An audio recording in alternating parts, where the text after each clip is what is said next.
Hello student, this is Meenakshi से। पिछले video में हमने 12th के गुडविल को लगभग कंप्लीट कर दिया था और आज के इस वीडियो में हमारा मेन टर्म तो रिकन्स्टिट्यूशंस होना चाहिए। बट अभी हम लोग अपने बच्चों को एडमिशन्स पढ़ा रहे हैं तो कहीं ना कहीं रिकन्स्टिट्यूशन से ही रिलेटेड है, तो उस चैप्टर को हम बाद में डील करेंगे। हम आज एडमिशन शुरू करना चाह रहे हैं और बेसिकली एडमिशन चैप्टर जो नाम से ही लगता है एडमिशन यानी कि किसी का आना, यानी किसी नए पर्सन का हमारे बिजनेस में आना।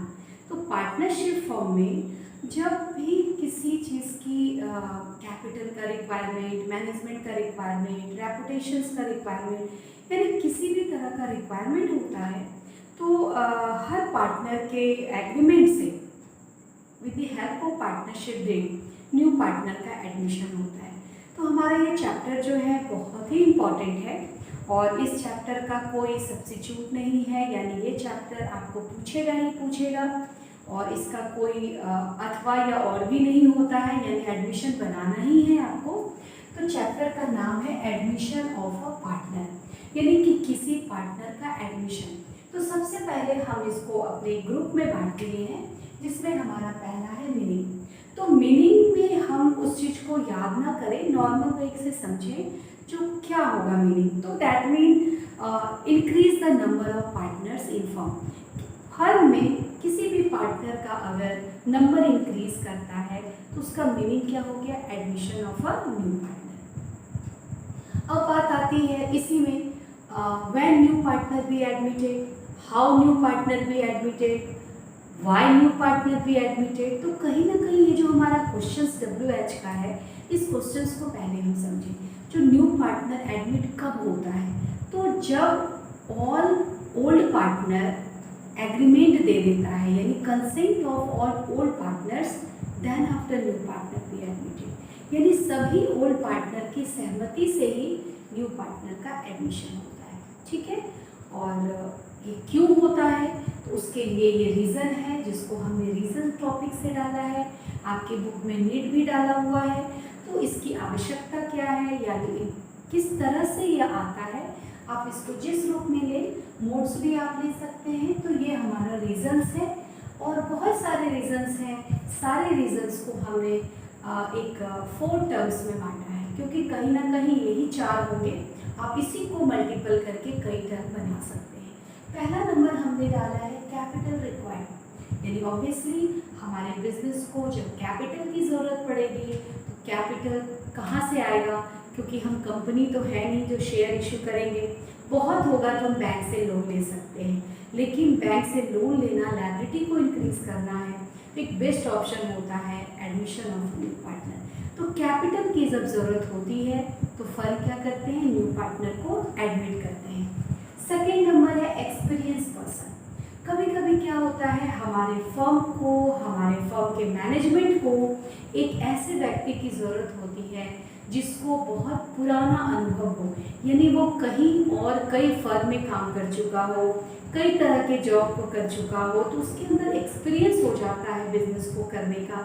तो वैसा पर्सन भी अगर हमारे रिक्वायरमेंट में होता है तो हम नोटिस देते हैं और ओल्ड पार्टनर के एग्रीमेंट से हम उस पार्टनर का एडमिशन लेते हैं। क्लियर है। थर्ड नंबर है हमारा reputation of the firm. Reputation यानी अपने फर्म का गुडविल बढ़ाना, अपने फर्म का प्रॉफिट बढ़ाना, अपने फर्म का नाम बढ़ाना। तो कहीं ना कहीं रेपो बढ़ाने के लिए भी हम न्यू पार्टनर का एडमिशन करते हैं, क्योंकि ये कहीं ना कहीं एक नीड हो जाता है। क्योंकि अकाउंटिंग इंफॉर्मेशन सिस्टम में हम कम्युनिकेशन स्किल को पढ़ते हैं, जिसमें एक्सटर्नल और इंटरनल यूजर्स का काम होता है, तो वह कहीं ना कहीं हमारे टर्म्स को आगे बढ़ाता है। तो रेपुटेशंस के लिए भी हम लोग क्या करते हैं, न्यू पार्टनर का एडमिशन लेते हैं। और लास्ट में हमने 2 वर्ड लिखा है, कॉम्पिटेंट एंड डेडिकेटेड, और बगल में एम्प्लॉइज, यानी कि एम्प्लॉइज और पार्टनर में अंतर है। यानी आपके पार्टनरशिप फर्म में अगर कोई स्टाफ काम कर रहा है, यानी वो एम्प्लॉइज है, वो परमानेंट भी हो सकता है, टेम्प्रोरी भी हो सकता है, एज ए वर्कर भी हो सकता है, और हम और आप उसको रोज़मर्रा उसको देख रहे हैं, उससे एक्सपीरियंस ले रहे हैं, उसको अच्छे से जान रहे हैं, और उसका काम करने का तरीका इतना डेडिकेटेड होगा, यानी इतना निष्ठावान होगा, वो इतना ऑनेस्ट होगा और वो अपने काम के प्रति इतना ज़्यादा पंक्चुअल होगा, तो वैसे इम्प्लाइज को अगर हम जान रहे हैं और तो कहीं ना कहीं अपने फर्म को बढ़ाने के लिए, अपने फर्म के मैनेजमेंट को बढ़ाने के लिए अगर वैसा इम्प्लाई हमारे यहाँ पार्टनर में कन्वर्ट हो जाए तो फिर तो बहुत अच्छा होगा। तो अगर कोई एम्प्लॉइज़ हमारे नज़र में है तो हम अपने सारे पार्टनर से इसके बारे में बात कर सकते हैं और सब पार्टनर की मदद से हम क्या करेंगे, उसका एडमिशन करेंगे। तो कहीं ना कहीं हम एक मेन चीज़ आपके लिए यहाँ राइट डाउन किए हैं, लेकिन बेसिकली ये कॉन्सेप्ट आप इसको हमारे वीडियो के माध्यम से समझिए, फिर आप सेल्फ स्टडी कीजिए, आप 2-3 ऑथर की बुक को भी स्टडी करें और तब आप खुद का नोट्स बनाएं जिसमें आपका बेसिक चीज़ होना चाहिए। क्योंकि इस कोरोना वाले प्रॉब्लम से हमारे स्टडी को जो फ़र्क पड़ा है, तो सीबीएसई बोर्ड में तो कुछ कट ऑफ हो गए हैं, बिहार बोर्ड में मार्किंग स्किल को कम कर दिया है। तो वैसी स्थिति में आप लोगों को छोटे छोटे टर्म्स को पढ़ना ज़्यादा ज़रूरी हो गया है, क्योंकि बड़े मार्क्स के क्वेश्चंस आएंगे नहीं। तो सारे बड़े मार्क्स के क्वेश्चन आपके कम मार्क्स वाले में आ जाएंगे, ऑटोमेटिकली नंबर ऑफ क्वेश्चंस क्या होगा, इंक्रीज होगा। तो फिर आपको राइट डाउन भी ज़्यादा करना पड़ेगा और बहुत छोटे छोटे टर्म्स को ध्यान में देना होगा। तो इसीलिए हर थ्योरी कॉन्सेप्ट आपके लिए बहुत इम्पॉर्टेंट है, और जब आप थ्योरेटिकल हर चीज़ को समझेंगे तो प्रैक्टिकल बनाना बहुत आसान हो जाता है। यह वीडियो उन बच्चों के लिए है जिनका ये चैप्टर अगर मिस हो गया है तो वो इसको देख करके भी अपने सेल्फ स्टडी से आगे बढ़ सकते हैं, और आई होप जो कहीं ना कहीं अच्छा ही होगा। और हम लोग आगे बढ़ते हैं। हम लोग का मीनिंग हो गया, व्हेन हो गया, हाउ हो गया, एंड व्हाई हो गया, जिसको हम रीज़न मानते हैं। अब एक बात आती है, न्यू पार्टनर आ गया हमारे यहाँ। अब न्यू पार्टनर जब आता है तो उसका क्या पोजीशन होता है, पोजीशन यानी उसका क्या इम्पोर्टेंस होता है, उसकी क्या स्थिति होती है। तो क्या स्थिति होना चाहिए अगर कोई नया पार्टनर आता है, तो सिंपल सी बात है, इसके लिए याद करने की ज़रूरत नहीं है। आप सपोज करें आज के डेट में आप नए पार्टनर बने, तो ऑटोमेटिकली आज से लेकर अब आने वाला जो भी हमारा टाइम होगा उस सारे चीज़ के लिए वो न्यू पार्टनर रिस्पॉन्सिबल होगा। लेकिन उसके आने से पहले बिफोर एडमिशन क्या वो किसी भी लायबिलिटी, एसेट्स या किसी भी तरह का डेब्ट्स या कोई भी इवेंट क्या उसके लिए रिस्पॉन्सिबल होगा? तो बिल्कुल नहीं होगा। तो आपको क्या करना है, एक बाउंड्री देना है बिफोर एंड आफ्टर। तो before admission he or she, anybody else, not liable to any types of responsibility. और after admission he responsible, he liable to all the terms, duties and rights. जो भी duty rights होगा after वो उस चीज़ को carry करेगा, before को वो कैरी नहीं करेगा। सिंपल सी बात है। अब हम इसको थोड़ा सा थ्योरेटिकल देख लेते हैं जो हम यहाँ राइट डाउन किए हैं। आप देखिए, position of a new partner, हमने इसको 3 पार्ट में बांटा है। आप जूम करके इसको देख लें और राइट डाउन कर लेंगे। पहला नंबर है not liable to pay any debts before his admission. उसके एडमिशन से पहले किसी भी तरह की लायबिलिटी अगर फर्म की है, डेट्स यानी किसी भी तरह का लायबिलिटी, तो वो रिस्पॉन्सिबल नहीं है उसको पेड करने के लिए, कोई बड़ी बात नहीं है। Second number, not responsible for the acts of the old partner. Before admission वो अपने किसी भी ओल्ड पार्टनर के इवेंट को पे करने का कोई रिस्पॉन्सिबिलिटी नहीं लेगा, क्योंकि वो सारा काम किसका है, ओल्ड पार्टनर का है। वो सिर्फ अपनी रिस्पॉन्सिबिलिटी ले सकता है, अपनी राइट्स ले सकता है, अपनी ड्यूटी ले सकता है, वो भी कब, आफ्टर एडमिशन। इसलिए थर्ड पॉइंट में हमने डाला है after admission responsible for the all acts. जितने भी एक्ट्स होंगे, जो भी राइट्स होगा, जो भी ड्यूटीज होगा, आफ्टर एडमिशन वो क्या होगा, इसके लिए उत्तरदायी होगा, यानी रिस्पॉन्सिबल होगा।